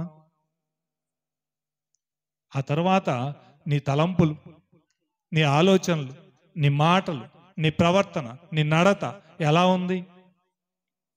నీ బలహీనతలతోటి నీవు ఎలాంటి తప్పిదం పాపం చేయటం లేదా? అందుకని రక్షణ పొందుకోవటం అనేది ఏంటంటే ప్రతి దినము కూడా మనం చేయవలసిన ప్రక్రియ. ఒక మొక్కను నాటగానే సరిపోదు. దానికి ఏం అవసరం? నీరు అవసరమా? మంచి వాతావరణం అవసరమా? ఆ మొక్క ఎదగడానికి ఏమైనా ఆటంకాలు ఉన్నాయి, అవన్నీ కూడా తీసివేసినట్లుగా మనము రక్షణలో స్థిరంగా ఉండాలంటే వచ్చే ప్రతి ఆటంకాన్ని కూడా తీసివేసుకుంటూ విశ్వాసంలో ఎదగాలి. ఒక మొక్క ఎదిగినట్లుగా, ఒక మొక్క ఎదిగి మరి చక్కగా పుష్పించి కాయలు కాసి ఫలించినట్లుగా మనం కూడా విశ్వాసంలో ఎదగాలంటే కేవలం జ్ఞానస్నానాన్ని స్వీకరించి నేను రక్షణ పొందుకున్నానని ఇంట్లో కూర్చుంటే ఏమీ కాదు. ఒకడు పొలంలో విత్తనాలు చల్లి ఇంట్లో వచ్చి పడుకున్నాడు. ఏమైంది? శత్రువులు వచ్చి ఆ గడ్డి గింజలు వేసిపోయారు. అవునా కాదా? ప్రభు చెప్పారు లేదా ఆ ఉపమానాన్ని? మన విశ్వాస జీవితంలో కూడా అలానే ఉంటుంది. కాబట్టి రక్షణ పొందుకోవాలంటే, నిత్యజీవం పొందాలంటే ఏం చేయాలి? దేవుడు లోకాన్ని ఎంతగానో ప్రేమించి తన ఏకైక కుమారుని లోకానికి ప్రసాదించను. కాబట్టి ఆయనను విశ్వసించు ప్రతివాడు నిత్యజీవమును పొందనని. కాబట్టి విశ్వాసం, యేసు ప్రభు వారి ఎడల విశ్వాసము మనము కలిగి జీవించాలి. రెండవది 5వ అధ్యాయం 24 నేను చెప్పే మాటలన్నీ గుర్తుపెట్టుకున్నా గుర్తుపెట్టుకోకపోయినా ఈ 4 వాక్యాలు గుర్తుపెట్టుకోండి. ఒకటి, దేవుడు లోకాన్ని ప్రేమించి తన ఏకైక కుమారుని పంపించారు, ఆయన విశ్వసించే వాళ్ళు నిత్యజీవం పొందుతారు. రెండవది 5వ అధ్యాయం 24వ వచనంలో నా మాటలను ఆలకించి నన్ను పంపిన వానిని విశ్వసించువారు నిత్య జీవము పొందునని మీతో నిశ్చయముగా చెప్పుచున్నాను. నా మాటలను ఆలకించి నన్ను పంపిన వానిని, అనగా ప్రభు యొక్క మాటలను ఆలకించడం ఒక ఎత్తు అయితే, ఆ పరమ తండ్రిని విశ్వసించినటువంటి వాడు నిత్య జీవం పొందునని యేసు ప్రభు వారు వాగ్దానం చేస్తారు. 6వ అధ్యాయంలో కూడా 51, 52 వచనాల్లో ప్రభు అంటారు. ఏమంటారంటే, నా శరీరమును భుజించి నా రక్తమును పానము చేయువాడు నిత్య జీవం పొందును, అతన్ని అంతిమ దినమున లేపుదను. దివ్య ప్రసాదం ఎంతో ముఖ్యం. ఆత్మీయ భోజనం ఎంతో ముఖ్యం. శరీరానికి మరి ఆకలి వేసినప్పుడు ఆహారం స్వీకరిస్తున్నట్లుగా మన ఆత్మీయ జీవితంలో మనం స్థిరముగా ఉండటానికి ప్రభు శరీర రక్తాలే మనకు పోషణ. ఎంతో విశ్వాసంతో స్వీకరించాలి, నమ్మకంతో స్వీకరించాలి, భక్తితో స్వీకరించాలి, భయంతో స్వీకరించాలి. పాపం లేనటువంటి స్థితిలో ఆ దివ్య ప్రసాదాన్ని మనం స్వీకరించాలి. ఏమవుతుంది? నా శరీరాన్ని భుజించి నా రక్తమును పానం చేయువాడు నిత్యజీవం, అనగా మనం నిత్యజీవం పొందడమే కాకుండా అంతిమ దినమున మనం అందరము కూడా లేవనెత్తబడబోతున్నాం ప్రభు యొక్క శరీర రక్తాలను స్వీకరిస్తే. ఎంతో మంది ఆ శరీర రక్తాల విందుకు దూరంగా ఉంటున్నారు. ఎంతో మంది ఆ శరీర రక్తం, అనగా ప్రభు శరీర రక్తాలను స్వీకరించకుండా ఉంటున్నారు. వారందరూ కూడా నిత్య జీవాన్ని కోల్పోయేటటువంటి ప్రమాదం ఉన్నది. వారందరూ కూడా పునరుత్థాన భాగ్యాన్ని పోగొట్టుకునేటటువంటి ప్రమాదం ఎంతైనా ఉన్నది. అందుకని ప్రభు యొక్క వాగ్దానాన్ని ఎవరు కూడా విస్మరించకూడదు, అలక్ష్యం చేయకూడదు, నిర్లక్ష్యం చేయకూడదు. దివ్య సప్రసాదం ఎంతో పరిశుద్ధమైన. అందుకని పౌలు గారు కూడా చాలా స్పష్టంగా చెప్పారు, ప్రభు యొక్క శరీర రక్తాలను ఎలా స్వీకరించాలి. అది అందరూ స్వీకరించాలి. కారణం పాపంలో ఉండి కాదు, పాపం లేనటువంటి స్థితిలో మనం స్వీకరించాలి. ఎందుకంటే అది మనకు నిత్య జీవాన్ని ప్రసాదించేటటువంటి ఆహారం. అదేవిధంగా అది మనకు పునరుత్థాన భాగ్యాన్ని ఇచ్చేటటువంటి ఆహారం ప్రభు శరీర రక్తము. ఇంకా ప్రభు అంటూ ఉన్నాడు 10వ అధ్యాయం 10వ వచనంలో యోహాను సువార్తలోనే, నేను జీవాన్ని ఇవ్వటానికి, సమృద్ధిగా ఇవ్వటానికి వచ్చి ఉన్నాను. నీ విశ్వాసం ఎవరి మీద? నీ నమ్మకం ఎవరి మీద? మనం చదువుకుంటాం, రాజులను నమ్మేదానికంటే, మానవులను నమ్మేదానికంటే, రౌతులను నమ్మేదానికంటే దేవుని నమ్మట మేలని చెప్తూ ఉన్నారు. ప్రియ సహోదరి సహోదరులారా, ఈ పరిశుద్ధ గ్రంథ వాక్యాలన్నీ కూడా మరి ముఖ్యంగా ఈ తపస్సు కాలంలో వినేవన్నీ కూడా మనం ధ్యానపూర్వకంగా ఎప్పుడూ కూడా తలంచుకుంటూ ఉండాలి, మననం చేసుకుంటూ ఉండాలి. కారణం ఏంటంటే మనల్ని ఆ జీవపు మార్గములో, దేవుని యొక్క మార్గములో నడిపించేటటువంటి జీవపు వాక్కులు దేవుని వాక్కులు. తప్పు చేస్తుంటే ఖండించేటటువంటి వాక్కు దేవుని యొక్క వాక్కు. సన్మార్గంలో నడిచేటటువంటి వారికి శక్తినిచ్చేటటువంటి దేవుని యొక్క వాక్కు. పాపములో ఉంటే పాపములో ఉంటే ఆ పాపము మన్నింపు ఎలా పొందుకోవాలో తెలియచెప్పేటటువంటి దేవుని యొక్క వాక్కు. అనారోగ్యంతో ఉంటే నువ్వు స్వస్థత ఎలా పొందుకోగలుగుతావో చెప్పేటటువంటిది దేవుని యొక్క వాక్కు. అందుకని ఆ ప్రభువు నీకు నాకు జీవాన్ని సమృద్ధిగా ఇవ్వటానికి ఆయన వచ్చి ఉన్నాడు. అందుకని ఆయన అన్నాడు, నేనే కదా పునరుత్థానాన్ని జీవాన్ని. ఏమంటున్నారు 11వ అధ్యాయం 25వ వచనంలో, యోహాను సువార్తలోనే, నేనే కదా పునరుత్థానాన్ని జీవాన్ని, నన్ను విశ్వసించువాడు మరణించిన జీవించును, జీవము ఉండగా నన్ను విశ్వసించు ప్రతివాడు ఎన్నటికి నీ శాశ్వత మరణమును చవి చూడ్డని చెప్తున్నారు. మనకు జీవం ఉన్నప్పుడు ఏం చేస్తాం మనం? అంటే జీవిస్తూ ఉన్నప్పుడు ఏం చేస్తాం మనం? దేవుని యొక్క వాక్యాన్ని అలక్ష్యం చేస్తాం. మన సమయాన్ని వృధా చేస్తూ ఉంటాం. మన శక్తిని అనేక విషయాల కొరకు కేటాయిస్తూ ఉంటాం. మన ధనాన్ని అనేక విషయాల కొరకు కేటాయిస్తూ ఉంటాం. మన పరిస్థితులను అనేక విషయాల గురించి కేటాయిస్తూ ఉంటాం. మరియమ్మ ఏం చేసింది? యేసుప్రభు వారి ఇంటికి వచ్చినప్పుడు ఆయన పాదముల దగ్గర కూర్చొని ఆయన వాక్కులను ఆలకించింది. ఆదివారం గుడిలో పూజావళి జరుగుతూ ఉంటుంది. మనం ఏం చేస్తూ ఉంటాం? మనం ఎక్కడ ఉంటూ ఉన్నాం? మన సమయం ఎలా కేటాయిస్తూ ఉన్నాం? ఆ ఆదివారాన్ని ఎలా వినియోగించుకుంటూ ఉన్నాం? ప్రభు యొక్క ఆరాధనకు వినియోగిస్తూ ఉన్నామా, లేక స్వప్రయోజనాలకు వినియోగిస్తూ ఉన్నామా? శరీర సుఖాల కొరకు వినియోగిస్తూ ఉన్నామా, మానసిక ఉల్లాసం కొరకు వినియోగిస్తూ ఉన్నామా? సినిమాకు పోవటమో, షికార్లకు వెళ్ళటమో, తాగి తందానాటమో ఇదేగా చేసేది.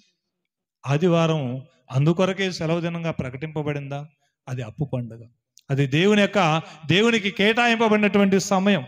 అందుకని ప్రియ సహోదరి, జీవించి ఉండగా నీ సమయాన్ని నీవు సద్వినియోగం చేసుకోలేకపోతే, జీవము ఉండగా నీకు ఇచ్చినటువంటి సమయాన్ని నీవు సద్వినియోగం చేసుకోకపోతే, నీకున్నటువంటి పరిస్థితి నీవు సద్వినియోగం చేసుకోకపోతే, రేపు మంచంలో పడుకొని గుడికి రావాలన్నా రాలేవు.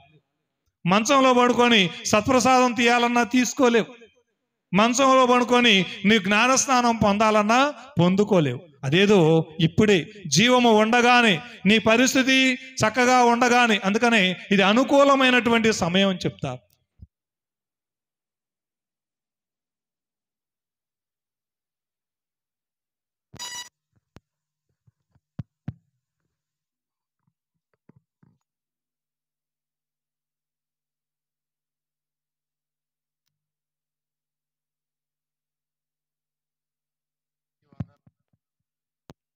తండ్రి వందనం, తండ్రి స్తోత్రం, తండ్రి స్తోత్రం, తండ్రి స్తోత్రం, తండ్రి స్తోత్రం, తండ్రి స్తోత్రం, తండ్రి స్తోత్రం. యేసువా వందనం, యేసువా వందనం, యేసువా వందనం, యేసువా వందనం, యేసువా స్తోత్రం, యేసువా స్తోత్రం, యేసువా స్తోత్రం, యేసువా స్తోత్రం. పవిత్రాత్మదేవా వందనం, పవిత్రాత్మదేవా వందనం, పవిత్రాత్మదేవా స్తోత్రం, పవిత్రాత్మదేవా స్తోత్రం, త్రియేకదేవా వందనం, త్రియేకదేవా వందనం, త్రియేకదేవా స్తోత్రం. త్రియేకదేవా స్తోత్రం. హల్లెలూయా, హల్లెలూయా, హల్లెలూయా, హల్లెలూయా, హల్లెలూయా, హల్లెలూయా, హల్లెలూయా. హల్లెలూయా.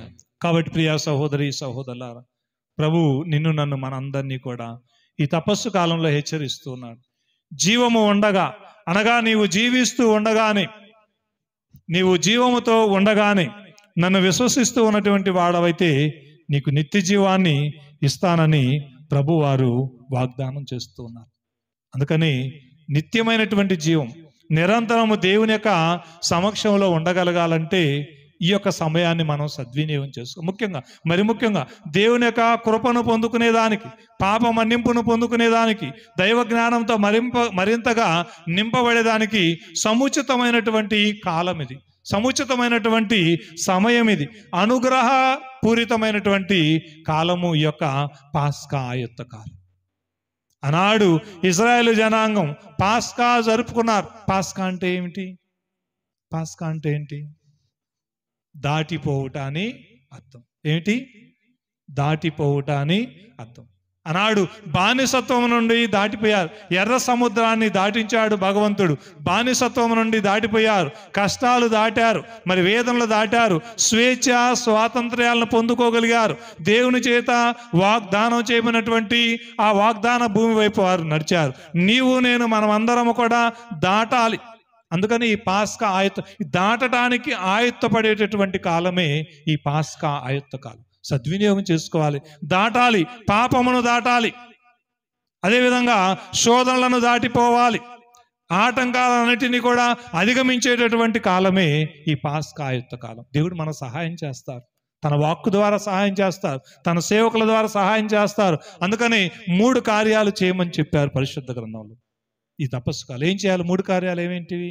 ప్రార్థన. ఏం చేయాలి? మీరేం చేస్తున్నారు? ప్రార్థన, ఉపవాసము, 3వది దాన ధర్మములు. ప్రార్థన, ఉపవాసము, దాన ధర్మములు. ఈ 3 కూడా అంటే ప్రార్థన చేయటం అంటే ఏంటి? దేవునికి మనం దగ్గర అవుతూ ఉన్నాం. దేవునితో ఎక్కువ సమయాన్ని గతంలో ప్రార్థన చేస్తాం, మామూలుగా ప్రార్థన చేస్తాం, కానీ ఈ తపస్సు కాలంలో మరింత ప్రార్థన చేయమని, దేవునితో ఎక్కువ సమయం మాట్లాడమని, ప్రార్థనకై లేక దేవునితో మాట్లాడడానికి ఎక్కువ సమయం కేటాయించమని చెప్తూ ఉన్నారు. అలానే ఉపవాసం ఎందుకు? శరీరాన్ని మనసును అదుపులో పెట్టుకోవడానికి, ఆత్మను అదుపులో పెట్టుకోవడానికి ఉపవాసము అనేది చాలా అవసరం. అలానే మన పాపములు మన్నింపబడాలంటే చేసేటటువంటి పుణ్యకార్యం ఏంటి? దాన ధర్మం. అవసరంలో ఉన్నటువంటి వారికి సహాయం చేయండి. ప్రభు 6 కార్యాలు చెప్పారు. బట్టలు లేని వారికి, ఆకలి ఉన్నవారికి, దాహంగా ఉన్నవారికి, బట్టలు లేని వారికి, పరదేశులుగా ఉన్నవారికి, మరి అదేవిధంగా పరాయి వారికి, తర్వాత అనారోగ్యంతో ఉన్నటువంటి వారికి, చెరసాల్లో ఉన్నటువంటి వారికి చెప్పారా లేదా? 6 కార్యాలు. అంటే తోటి వారికి సహాయపడగలిగినప్పుడు ప్రియ సహోదరి సహోదరులారా, మనమందరము కూడా దేవునికి ఇష్టమైనటువంటి వాళ్ళముగా ఉండగలుగుతాం. ఆయన కృపకు నీవు నేను మనమందరం కూడా పాత్రులం కాగలుగుతాం.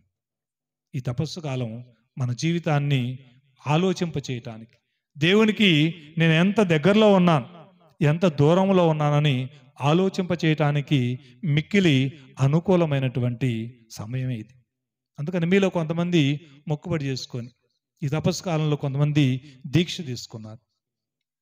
చక్కగా, చాలా మంచిది. ఇంకా ఎక్కువ మంది తీసుకోవాలి, ఇంకా ఎక్కువ మంది దీక్ష చేపట్టాలి. కారణం ఏమిటి? దీక్ష తీసుకోవడంలో తప్పేమీ లేదు. దీక్ష తీసుకొని తపస్కాలం చేయాలని కూడా లేదు. ఎవరికి చేతనైన విధంగా వాళ్ళు ప్రార్థనకు, మరి ఉపవాసానికి, దాన ధర్మాలకు మన శక్తిని, సమయాన్ని కేటాయించవచ్చు. దీక్ష తీసుకోవటం లేక మొక్కుబడి చేసుకోవటం అంటే ఏంటంటే, నా ఉద్దేశం నెరవేరాలి, నా తలంపు నెరవేరాలని ఒక ఉద్దేశంతో వాళ్ళు దీక్ష తీసుకున్నారు, మొక్కుబడి చేసుకున్నారు. పునీత పౌలు గారు మొక్కుబడి చేసుకున్నారు. తెలుసా అది? పౌలు గారు మొక్కుబడి చేసుకొని గుండు చేయించుకున్నారు. తెలుసా అది?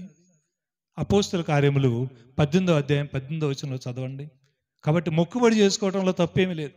దేవునికి ప్రమాణం చేయటంలో, ప్రభువా నేను ఈ పని చేస్తాను, నాకు దయచేసి నీ ఆశీర్వాదాలు దయచేయి, లేక నా కుటుంబంలో శాంతిని దయచేయి, లేక నా కుటుంబంలో అనారోగ్యంతో వ్యక్తి కొరకు నేను ఈ మొక్కుబడి చేసుకుంటున్నాను, లేక నా బిడ్డల భవిష్యత్తు కొరకు ఈ మొక్కుబడి చేసుకుంటాను, లేక నా పాప మార్గాన్ని విడిచిపెట్టడానికి ఈ మొక్కుబడి చేసుకుంటున్నానని మరి ప్రతి ఒక్కళ్ళు కూడా ఏదో ఒక రకమైన మొక్కుబడి చేసుకోవటంలో తప్పేమీ లేదు. చూడండి ఏం చెప్తున్నారా పౌలు. మరి కొంతకాలము కొరింథులో గడిపిన పిదప అచ్చటి సోదరులను వీడ్కొని అనగా వీడ్కోలు పలికి ప్రిస్కిల్లా అక్విలాలతో ఓడనెక్కి సిరియాకు పయనించెను. ప్రయాణమునకు ముందు కెంక్రియాలో చేసుకున్న, చూడండి ఏమంట, ఎక్కడది? కెంక్రియాలో చేసుకున్న మొక్కుబడి ప్రకారము తల క్షౌరము చేయించుకుని ఏం చేసుకున్నారు? తల గుండు కొట్టించుకున్నారు. మీరు ఎందుకు గుండు కొట్టించుకుంటారని అడుగుతారు. ఎందుకు గుండు కొట్టించుకుని తప్పే ఉంది? మన అందం అంతా ఇక్కడ ఉంటుంది, దేవుడి ముందు పెడుతున్నాం. ఏమని గుండు కొట్టించుకొని? నా అందం కావచ్చు, ఆకర్షణ కావచ్చు, నేను నీకే సమర్పిస్తున్నా, నా సమస్తాన్ని నేను నీకు సమర్పిస్తున్నానని తలనీలాలు సమర్పించడం చాలా అర్థం ఉంది. కాబట్టి పునీత పౌలు గారు గుండు కొట్టించుకున్నారు. ఎందుకు? మొక్కుబడి చేసుకొని మరి ఆయన గుండు కొట్టించుకున్నాడు. బిడ్డలు లేనప్పుడు హన్నా ఏం చేసింది? మొక్కుబడి చేసుకోవాలా? మొదటి సమూవేలు గ్రంథంలో 1వ అధ్యాయం 10వ వచనం నుండి మనం చూద్దాం. అక్కడ మొదటి సమూవేలు గ్రంథంలో 1వ అధ్యాయం 10వ వచనం నుండి, సరే ఎక్కువ సమయం లేదు కాబట్టి చెప్తాను చూడండి. ఆమె బిడ్డలు లేక ఎంతో అల్లాడపడుతుంది, ఆవేదన చెందుతుంది, కన్నీరు మున్నీరుగా విలపిస్తూ ఉంది, దేవాలయంలో ప్రార్థన చేస్తూ ఉంది. అప్పుడు ఆమె మొక్కుబడి చేసుకుంది. ఏమని? అయ్యా, నాకు బిడ్డను కనుక ప్రసాదిస్తే ఆ తొలి గర్భఫలాన్ని నీకే సమర్పిస్తానని మొక్కుబడి చేసుకుంది. ఆ మొక్కుబడి ప్రకారం దేవుడు ఆశీర్వదించి సమూవేలుని ప్రసాదించారు. పాలు మాన్పిన తర్వాత ఆమె ఆ బిడ్డను తీసుకొచ్చి దేవాలయంలో వదిలిపెట్టి తన మొక్కుబడి తీర్చుకుంది. అవునా కాదా?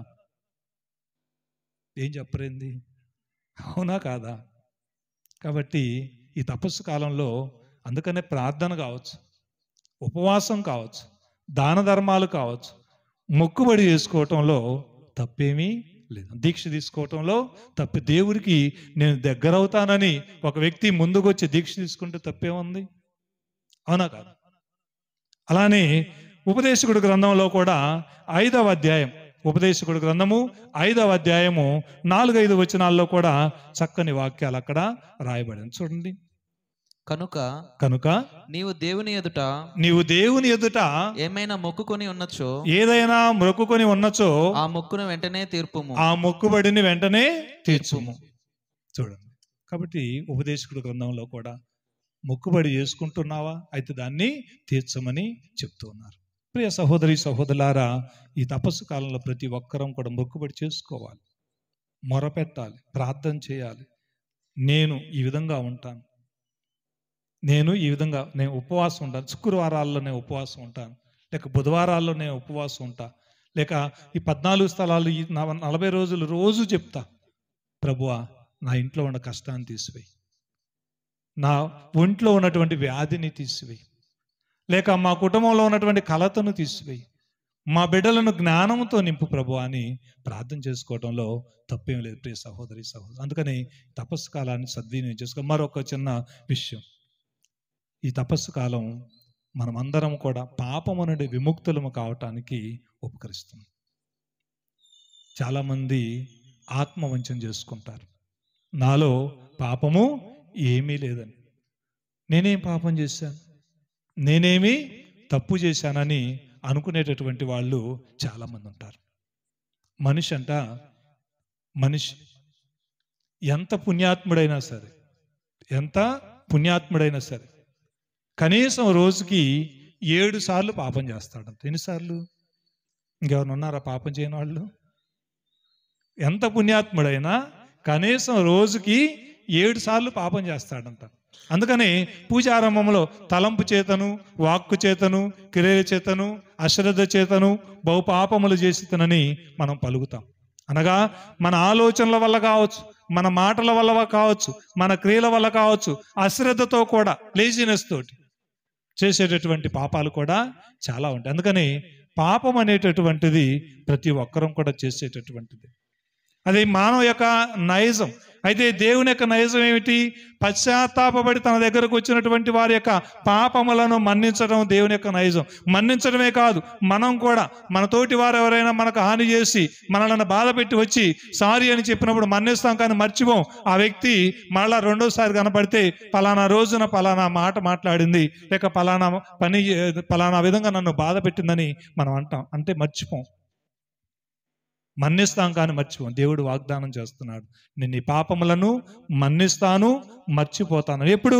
నీవు నేను మనం అందరం కూడా పాపములను ఒప్పుకున్నప్పుడు, పరివర్తన చెందినప్పుడు, పశ్చాత్తాపడినప్పుడు, ఆ పాపాన్ని వదిలిపెట్టినప్పుడు దేవుడు మనల్ని మన్నించి మనందరికీ కూడా ఆయన తన యొక్క దీవెనలను ప్రసాదిస్తాడు. ఒక వ్యక్తి అంట మనలాంటి వాళ్ళే, నాలో పాపం ఏమీ లేదు, నేను పాపము చేయనని. ఫాదర్ గారు పద్దాకలు పాపం అని చెబుతున్నారు, పాపం గురించి చెప్తున్నారని చెప్పి ఒక వ్యక్తి అన్నాడు.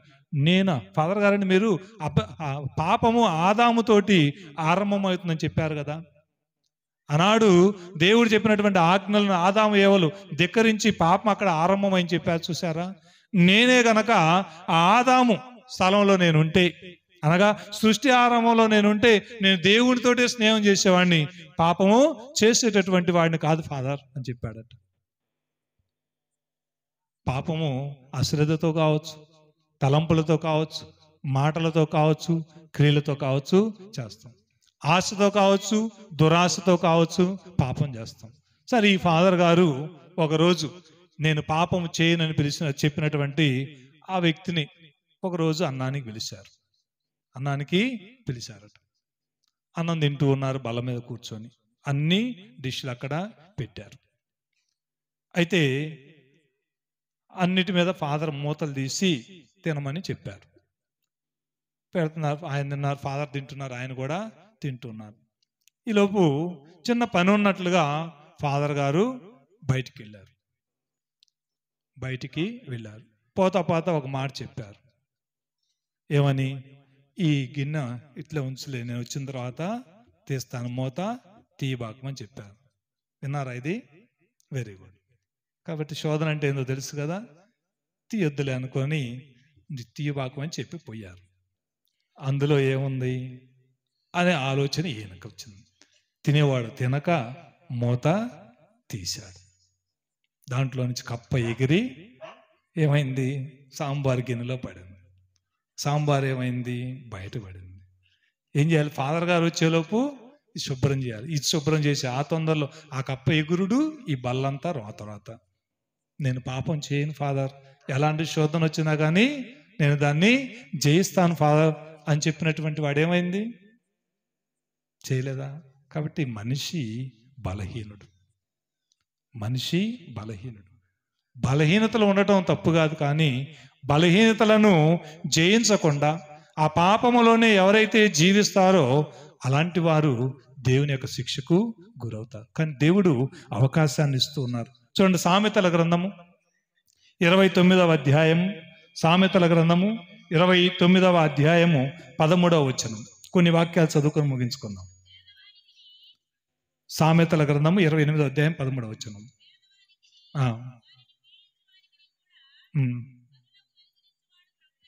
సామెతల గ్రంథం ఏనది? తన పాపములను కప్పిపెట్టుకుని వాడు, చూడండి, తన పాపములను కప్పిపెట్టుకుని వాడు బాగుపడడు. నాలో ఎలాంటి పాపము లేదని చెప్పుకునేటటువంటి వాడు బాగుపడడు. ఆ పాపములను ఒప్పుకొని, అయితే ఎవరైతే ఆ పాపములను ఒప్పుకొని వానిని పరిత్యజించువాడు, వానిని విడిచిపెడతారో దేవుని దయను పొందు. అలాంటి వారు దేవుని యొక్క దయను పొందుతారు. తన పాపములను ఎవరైతే కప్పిపెట్టుకుని, పాప సంకీర్తనం చేయమంటే ఎవరు ముందుకు రారు. పాప సంకీర్తనం చేయమంటే నాలో తప్పులే ఉంది, నాలో పాపమే ఉంది. యేసుప్రభు వారు 16వ అధ్యాయం 16వ వచనంలో, 18వ అధ్యాయం 18వ వచనంలో మరి మత్తయి సువార్తలో చెప్పారు, నీవెవరి పాపాలను మన్నిస్తావో మన్నింపబడతాయి, నీవెవరి పాపాలు మన్నింపవో అవి మన్నింపబడవు. మిగిలిన అపోస్తులు కూడా చెప్పారు, మీరు ఏది భూలోకంలో బంధిస్తారో అది పరలోకంలో బంధింపబడుతుంది, మీరు ఏది భూలోకంలో విప్పుతారో అది పరలోకంలో విప్పబడుతుంది. డైరెక్ట్గా చెప్పారుగా, ప్రభువే చెప్పారు, ఎవరి పాపాలు మీరు మన్నిస్తారు అవి మన్నింపబడతాయని తన అపోస్తులకు చెప్పారు. తన అపోస్తుల వారసులకు అధికారాన్ని, విశిష్టమైన అధికారాన్ని ఇచ్చారు. అందరికి ఇవ్వాల. అందుకే వాళ్ళకు ఉండవు. గురువులకి గురుత్వం ద్వారా, గురు పట్టాభిషేకం ద్వారా విశిష్టాధికారము కలుగుతుంది. అందుకని పాప సంకేతం చాలా విశిష్టమైనటువంటిది. పాపాలను త్యజించక కప్పిపెట్టుకుంటూ పాప సంకీర్తనం చేస్తే దేవుని యొక్క దయను, చేయకుండా ఉంటే దేవుని యొక్క దయను ఎలా పొందుకుంటావు? నీ పాపాలు కప్పిపెట్టుకుంటా ఉంటే ఆ కప్పిపెట్టినేముంది? పెద్ద గుట్ట అవుద్ది, గుట్టయి కొండ అవుద్ది. అందుకని దేవుని దయ పొందాలంటే తన పాపములను కప్పిపెట్టుకుని వాడు బాగుపడడు. ఆ పాపములను ఒప్పుకొని వాడిని పరిత్యజించేటటువంటి వాడు మాత్రమే దేవుని యొక్క దయను పొందుతారని చెప్తున్నారు. అందుకని యోహాను గారు రాసిన మొదటి లేఖ 1వ అధ్యాయము 8-9 వచనాల్లో, దేవుని ఎదుట తన పాపములను ఒప్పుకొనినచో ఆయన మన పాపములను క్షమించి మన అవినీతి నుండి మనలను శుద్ధి చేసి నీతిని చేకూర్చునని పలుకుతున్నారు. దేవుని ఎదుట మన పాపములను ఒప్పుకోగలగాలి. ప్రియ సహోదరి సహోదరులారా, అవి కెంపు వలె ఎర్రగా ఉన్నా కానీ మంచు వలె తెల్లగా చేస్తానని చెప్తున్నారు. నేను మన్నించడమే కాక మర్చిపోతానని దేవుడు వాగ్దానం చేస్తున్నాను. అందుకని మరి పేతురు గారు కూడా 3వ అధ్యాయం 19వ వచనంలో అపోస్తుల కార్యంలో పలికారేమని, మీరు హృదయ పరివర్తన చెంది దేవుని వైపునకు మరలినట్లయితే మీ పాపములు మన్నింపబడతాయని చెప్తున్నారు. ఈ యొక్క తపస్సు కాలం. దేవుని యొక్క దయను పొందుకోవాలంటే, దేవుని యొక్క కృపకు నీవు నేను మనమందరం కూడా పాత్రులము కావాలి అంటే, మనమందరం కూడా మంచి పాప సంకీర్తనం చేయగలగాలి. పరివర్తన చెందినటువంటి వ్యక్తులముగా, పశ్చాత్తాపముతో దేవుని యొక్క దగ్గరికి వచ్చినటువంటి వ్యక్తులముగా మనమందరం కూడా జీవించగలగాలి. ఆనాడు దావీదు మహారాజు నాతాను చేయెత్తి వేలెత్తి చూపెట్టి నీవే ఆ పాపం చేసినటువంటి వాడవని చెప్పినప్పుడు, నేనే నీకు విరుద్ధంగా ఆ పాపం చేశాను, నా తల్లి గర్భమున పడినప్పటి నుండి కూడా నేను కిల్బిషాత్ముడని అని ఆయన బాధపడ్డాడు, ఏడ్చాడు. కన్నీరు మున్నీరుగా ఏడ్చి దేవుని ఎదురు తన పాపాలను దావీదు మహారాజు ఒప్పుకున్నాడు. 51వ కీర్తనలో నీవు నేను మనమందరము కూడా ప్రియ సహోదరి సహోదరులారా, ఈ వసగబడిన 40 రోజుల సమయాన్ని సద్వినియోగం చేసుకుంటే, దేవుడిచ్చేటటువంటి అవకాశాన్ని సద్వినియోగం చేసుకుంటే, ఈ 40 రోజుల కాలం పాటు మోషే మాదిరిగా, యేసు ప్రభు వారి మాదిరిగా దేవునితో మాట్లాడగలిగితే, దేవుని యొక్క వాక్యాన్ని వినగలిగితే, దేవుని యొక్క వాక్యాన్ని చదువుకోగలిగితే, దైవ జ్ఞానంతో నింపబడగలుగుతావు, దేవుని యొక్క శక్తితోటి నింపబడగలుగుతావు, పాపము నుండి బయటికి రాగలుగుతావు, అదేవిధంగా దేవుని యొక్క మార్గంలో నడవగలుగుతావు, అదేవిధంగా దేవుని చేత ప్రత్యేకింపబడినటువంటి ప్రియమైనటువంటి బిడ్డగా ఎంచబడి ఆ దేవుని యొక్క వెలుగును నీవు పొందుకోగలుగుతావు. ప్రియా సహోదరి సహోదరులారా, ఇంకా సమయం మించిపోలేదు, ఇంకా సమయం ఉన్నది. దాన్ని సద్వినియోగం చేసుకోవడానికి ప్రయత్నం చేద్దాం. ప్రభువారు వచ్చింది నిన్ను నన్ను మనందరినీ కూడా రక్షించడానికి. దేవుడు లోకాన్ని ప్రేమించాడంటే ఈ లోకంలో ఒక జాతిని ప్రేమించాడని కాదు, ఒక వర్గాన్ని ప్రేమించాడని కాదు, ఒక భాష వారిని ప్రేమించాడని కాదు, లోకంలో ఉన్నటువంటి మానవులను అందరినీ కూడా, సమస్త విశ్వాన్ని కూడా దేవుడు ప్రేమించాడు. కనుకనే తన ఏకైక కుమారుడిని పంపించి, అనగా మానవులందరి కొరకై దేవుడు తన ఏకైక కుమారుడిని పంపించాడు. ఆయన మనలను రక్షించేటటువంటి వాడు. చూడండి, ఒక మంచి కాపరిగా, నేను మంచి కాపరిని, తన గొర్రెల కొరకు తన ప్రాణమును దారబోసేటటువంటి కాపరి మాదిరిగా నేను నా ప్రాణమును దారబోయటానికి వచ్చానని తన ప్రేమను చూపెడుతూ ఆ శిలువ పీఠము మీద తండ్రికి యోగ్యమైనటువంటి విధముగా తన రక్తాన్ని, నిన్ను నన్ను ప్రేమిస్తూ మన పాపముల పరిహారార్థమై ఆయన తన రక్తాన్ని దారబోసాడు. ఆయన ఏం చేస్తూ ఉన్నాడు? మనందరినీ కూడా దేవుని మార్గంలో ఒక మంచి కాపరిగా, ఒక ఉత్తమమైనటువంటి కాపరిగా, ఉత్తమోత్తమైనటువంటి కాపరిగా నడిపించడానికి వచ్చాడు. నడిపించడమే కాదు, ఒక ఉత్తమ కాపరి తన మందకు ఎప్పుడు ఎక్కడ ఏది ఎలా అవసరమో దాన్ని చూపెట్టేటటువంటి విధముగా తన మందను కేవలము చెట్టు కింద పడుకోబెట్టడమో, లేక తన మందను కొండ ప్రాంతానికి తీసుకొని పోవటమో కాకుండా, ఎక్కడ ప్రతిదినమో కూడా నూతనమైనటువంటి పచ్చిక బయళ్ళు ఉంటాయో అక్కడికి తీసుకువెళ్ళి మంద కాపరి మేపినటువంటి విధముగా, ఆ ఎండ వేడిమి తట్టుకోవడానికి చల్లని జలాశయాలు ఎక్కడ ఉంటాయో అక్కడికి తన మందను నడిపించి ఆ మందకు తగినటువంటి ఆహార పానీయాలు అందించేటటువంటి ఒక ఉత్తమమైనటువంటి కాపరిగా, ఏ ఆపద వాటిల్లినా కానీ నా మందకు నేను తోడుగా ఉంటాను, తోడేలే వచ్చిన వన్య మృగములు వచ్చినా కానీ ఆ మందను నేను సంరక్షిస్తానని ఆ మంద రక్షకుడుగా యేసు ప్రభు వారు మన మధ్యకు వచ్చి ఉన్నారు. తప్పిపోయిన దాన్ని కూడా నేను వెదకి రక్షిస్తాను. ఈ 99 కొరకే కాదు, ఆ 100వ గొర్రె పిల్ల కూడా, తప్పిపోయినటువంటిది కూడా నాకు ముఖ్యమేనని. అందుకని ఆయన అంటాడు, ఇది ఆరోగ్యవంతుల కొరకు కాదు కదా, మరి అనారోగ్యముతో ఉన్నటువంటి వారికి వైద్యుడు కావాలి కానీ ఆరోగ్యవంతులకు కాదు కదా అని, పాపములో ఉన్నటువంటి వారు, లేక తప్పిపోయినటువంటి వారు, దేవుని యొక్క ప్రేమను ఎరుగనటువంటి వారు, దేవుని నుండి దూరమైనటువంటి వారి కొరకు నేను వచ్చానని పలుకుతున్నటువంటి ప్రభు ఆ తప్పిపోయిన దాన్ని వెతుకుతానికి వెళుతూ ఉన్నాడు.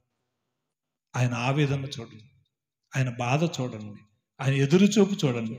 ఆ మంద మరి తప్పిపోయినటువంటి ఆ గొర్రె వృద్ధాప్యంతో తప్పిపోయిందా, లేక బుర్ర గుంతలో ఏమైనా ఇరుక్కుపోయిందా, ముండ్ల పొదలలో ఇరుక్కుపోయిందా, లేక వ్యాధితో ఏమైనా బాధపడుతూ ఉన్నదా, లేక కాలికి గాయమై అది ఎక్కడైనా వెనుకబడిపోయిందా, లేక శారీరకంగా బలహీనపడి అది వెనుకబడిపోయిందా, లేక మరొక ఆపద ఏమైనా వాటిల్లిందా, మరొక అనారోగ్యం ఏమైనా దానికి వచ్చిందా అని ఆవేదనతో వెతుకుతూ ఉన్నాడు ఆ గొర్రె కొరకు.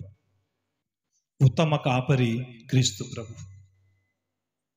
నీవు గనక శోధనలో ఉన్నట్లయితే, నీవు గనక ఇబ్బందుల్లో ఉన్నట్లయితే, నీవు గనక పిశాచుతోటి బంధింపబడినటువంటి వ్యక్తివైతే, నీవు గనక ఈ లోక ఆశలతో నింపబడినటువంటి వాడవైతే, దేవుని యొక్క ప్రేమను ఎరుగకుండా దూరముగా ఉన్నటువంటి వాడవైతే, నీ కొరకు నా కొరకు వచ్చారని మనం గుర్తుపెట్టుకోవాలి. ఆ కాపరి ఏం చేస్తున్నాడు?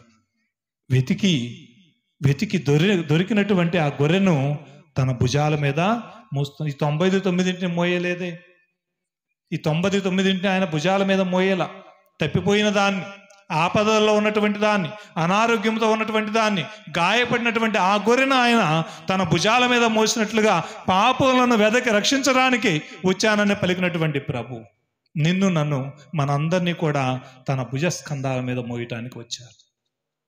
అందుకని అది తెలుసుకొని ఆయన దగ్గరికి నీవు నేను రాగలగాలి. అది తెలుసుకోవడానికి మనకు ఒసగబడినటువంటి పుణ్యకాలం, మనకు ఒసగబడినటువంటి కృపాకాలం, మారు మనసు పొందడానికి అనుకూలమైనటువంటి కాలమే ఈ పాస్కాయత్త కాలం. కొద్ది క్షణాలు అందరూ కూడా కళ్ళు మూసుకుందాం. కళ్ళు మూసుకుని రాత్రికాల సమయంలో, ప్రభువా, ఈ 40 రోజుల కాలం పాటు మీరు మాకు అనుగ్రహించినటువంటి ఈ గొప్ప సమయాన్ని బట్టి, ఈ యొక్క అవకాశాన్ని బట్టి మీ కృతజ్ఞతలను తెలియపరుస్తున్నామని దేవునికి వందనాలు చెల్లిద్దాం. నీ జ్ఞానముతో నింపమని, నీ శక్తితో బలపరచమని, అనారోగ్యంతో ఉన్నటువంటి వారికి ఆరోగ్యాన్ని దయచేయమని, మరి ముఖ్యంగా ఆత్మీయంగా ఎవరో బలహీనంగా ఉన్నారు వారికి మరింత బలాన్ని దయచేయమని ప్రార్థన చేసుకుందాం. మనం రక్షింపబడటమే కాదు, ఇంకా బలహీనతలో ఎవరున్నారు మన కుటుంబంలో, అదే మీ భర్తలో ఎవరైనా బలహీనంగా ఉంటే, లేక మీ భార్య బలహీనంగా ఉంటే, మీ బిడ్డలు బలహీనంగా ఉంటే, నీ తోడబుట్టినటువంటి వారు ఆత్మీయ జీవితంలో వెనుకబడిపోతూ ఉంటే, వారందరినీ కూడా జ్ఞాపకం చేసుకొని ప్రార్థన చేద్దాం. పాపులను వెదకి రక్షించడానికి వచ్చానని, తప్పిపోయిన వారిని వెదకి రక్షించడానికి వచ్చానని, లోకంలో దేవుని యొక్క ప్రేమను ఎరిగించడానికి వచ్చానని ప్రభువారు పలుకుతున్నారు. ఆ ప్రేమను అందరూ కూడా అర్థం చేసుకోవాలని, ఆ ప్రేమను అందరూ కూడా పొందుకునేదానికి అర్హత పొందాలని ప్రార్థన చేసుకుందాం. ఇంకా ఏదైనా సమస్య ఉంటే, బాధ ఉంటే, అదేవిధంగా ఎలాంటి మొక్కుబడి చేసుకున్నామో ఆ మొక్కుబడి కూడా నెరవేర్చేదానికి మనకందరికీ కూడా సహాయం దయచేయమని, ఈ తపస్సు కాలంలో దేనికి మనం కట్టుబడి ఉన్నాము, ఏ ఉద్దేశంతో ఈ తపస్సు కాలపు ఈ యొక్క ప్రార్థనలో పాల్గొంటూ ఉన్నామో ఆ ఉద్దేశాలు నెరవేరాలని కూడా ప్రార్థన చేసుకున్నాం. ముఖ్యంగా పరీక్షలు రాసే బిడ్డలు, ఈ విద్యా సంవత్సర చివరి దశలో పరీక్షలు రాస్తూ ఉన్నటువంటి వారికి, పరీక్షలు రాసేదానికి సిద్ధపడుతున్నటువంటి బిడ్డల కొరకు కూడా ప్రార్థన చేద్దాం. వ్యవసాయదారుల కొరకు ప్రార్థన చేద్దాం. అదేవిధంగా వివిధ రకాల వృత్తులలో ఉన్నటువంటి వారు, ఉద్యోగస్తుల కొరకు ప్రార్థన చేద్దాం. నిరుద్యోగులు మంచి ఉద్యోగ అవకాశం కావాలని ఎదురు చూసేటటువంటి బిడ్డలను గురించి కూడా ప్రార్థన చేద్దాం. ఎవరు బలహీన స్థితిలో ఉండి దేవునికి దూరం అయ్యారో వారి కొరకు ప్రార్థన చేద్దాం. నాలో పాపము లేదని ఆత్మవంచన చేసుకుని ఎవరైతే బలహీన పడిపోతున్నారో వారి కొరకు ప్రార్థన చేద్దాం. మనకు తెలిసిన వ్యక్తుల కొరకు, మన ప్రార్థన సహాయం అడిగినటువంటి వారి కొరకు ప్రార్థన చేద్దాం. ఇరుగు పొరుగు వారిని మనం మన్నించలేకపోతున్నట్లయితే మన్నించే మంచి గుణాన్ని దయచేయమని ప్రార్థన చేద్దాం. మనలను మన్నించకుండా ఎవరైనా ఉండి ఉన్నట్లయితే వాళ్ళను కూడా ప్రభువు సమర్పించి ప్రార్థన చేద్దాం. అందరము కూడా దేవుని యొక్క ప్రేమను పొందుకోదాము. అందరము కూడా దేవుని యొక్క కృపకు అర్హులమయ్యేటటువంటి విధంగా చేయమని ప్రార్థన చేసుకుందాం.